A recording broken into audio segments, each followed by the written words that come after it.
As a rhythm game enthusiast, I feel there's a significant lack of them to be found on the Switch. This genre deserves a bigger presence in the modern game market, and Theatrhythm Final Bar Line has arrived to potentially solve this problem. The rhythm game genre has been devalued in recent years, as you can mostly only find them on phones, where they're full of ads and microtransactions, or in arcades where you'll have to pay a few coins for each song. Accompanied by the universally loved Final Fantasy series music, does Theatrhythm provide significant value to rhythm game fans? How does it respect and uphold the Final Fantasy legacy, and is it the best rhythm game on the Nintendo Switch? Stick around to find out. With that out of the way, let's jump right into it.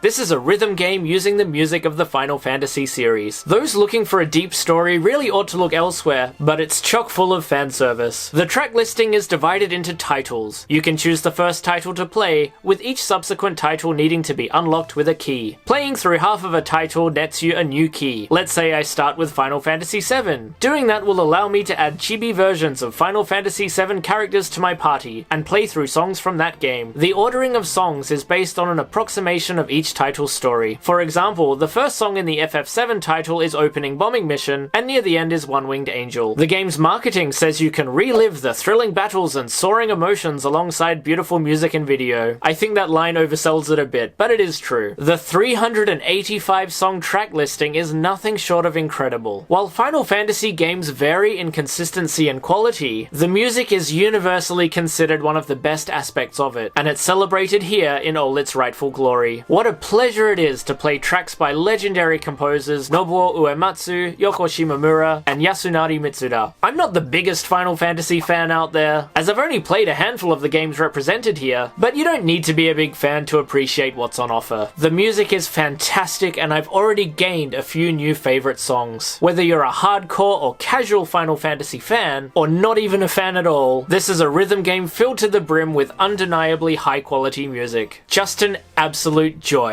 As you play through these awesome songs, the hyper-stylized chibi versions of classic game characters fight chibi versions of enemies and bosses, in front of cartoony backgrounds inspired by their games of origin. I'm not a huge fan of this super cute aesthetic, but given this is a rhythm game incorporating multiple Final Fantasy and Square Enix properties, the universal style is necessary, and they could have done far worse. It kinda reminds me of Funko Pops. Hundreds of visual styles unified under a simple one where each character has simple dots for eyes. Anyway, this all serves as a nostalgic treat to the Final Fantasy fandom, and both superfans and casual fans will enjoy the fun backgrounds and animations. But the most important question: how does it play? Circles scroll in from the left, and you have to perform actions when they align with the circle on the right. So far, so rhythm game. Red circles require you to press either A, L, ZL, ZR, or R, long green ones require you to hold and release them, and yellow ones require a directional input on either or both of the control sticks. The game doesn't tell you that pressing A is essentially useless, as it will pull your thumb away from the control stick where it needs to be, and you'll need to keep both your thumbs on both control sticks at all times, for when the double directional circles come at you. I never played the 3DS Theatrhythm games, but people tell me this was handled with the touchscreen. Using the sticks is a little bit awkward, especially on handheld mode and especially in higher difficulties. On handheld, I found the directional arrows a little bit hard to see, and coupled with the awkwardness of the Switch's design, found myself missing or messing up those notes entirely. It takes some getting used to on handheld, but docked and using a Pro controller, I didn't have any problems. As for the learning curve, I found it quite steep. There are 3 to 4 difficulty levels per song, and I can sometimes scrape through a level 3, but 4 is well and truly impossible. But it's not really a big deal. The fun comes from playing these awesome songs, and whether you want an insane challenge or a simple pleasure is entirely up to you. It's a customizable experience that can accommodate everyone. I should mention there are RPG elements thrown in too. You can level up each character and assign moves and items to them. This will determine how well they do in on-screen battles, with these often part of each song's quest objective. Fulfilled quest objectives will grant you collectible cards and artworks for you to show off to your friends. Honestly, Honestly, I couldn't care less about these RPG and collectible aspects, but it's there to seek out if you want it. For me, and I think most players, we just want to play these songs in a fun and satisfying way, and Final Bar Line more than accommodates that. As an overall package, there's a lot of value here. There are 385 songs in total, encompassing all Final Fantasy games, plus some original medleys and live versions thrown in. It's an incredibly well presented package too, as the developer Indie Zero has polished every aspect to shiny perfection.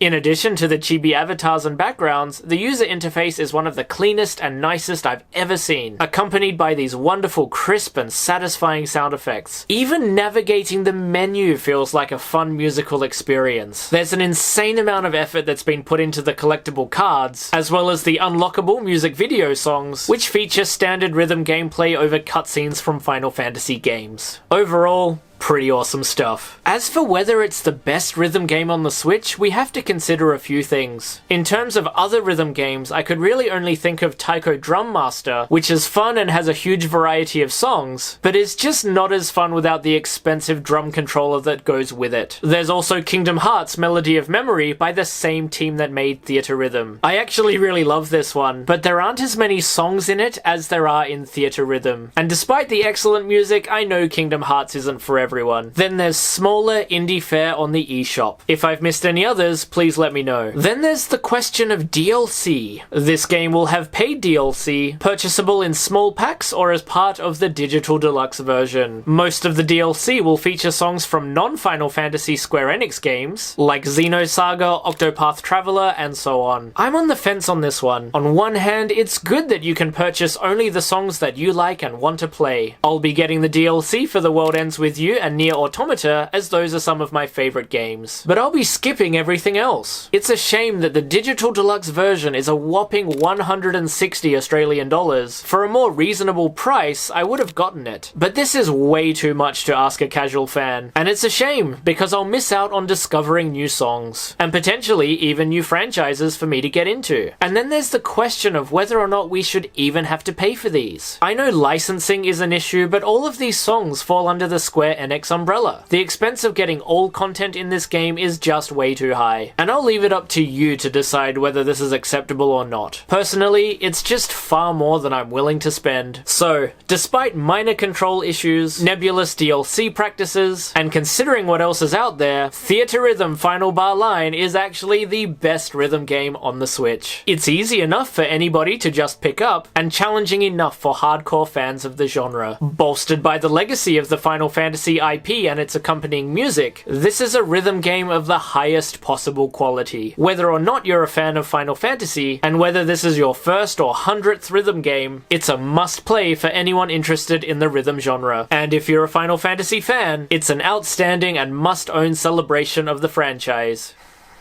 So, have you played Theatrhythm Final Bar Line? What other rhythm games do you like and recommend? Let me know in the comments, and I'll reply to you. The team that made this game, Indie Zero, deserve nothing but praise. Both Melody of Memory and Final Bar Line are great packages. I already revisit Melody of Memory once every few months, and I'm sure I'll do the same with Final Bar Line. They made Dragon Quest Theatrhythm for 3DS, so I expect that'll be the next game to get the Switch treatment. Can you imagine how awesome a Legend of Zelda rhythm game in this style would be? Man, that just fills me with excitement. It'll probably never happen, considering Nintendo won't even put out a new Rhythm Heaven. Let me know in the comments what Nintendo franchise you'd like to see get a rhythm game makeover. So if you enjoyed that video, don't forget to drop a like and smash that subscribe button for more game reviews. Thanks for listening to me ramble, and I'll see you next time.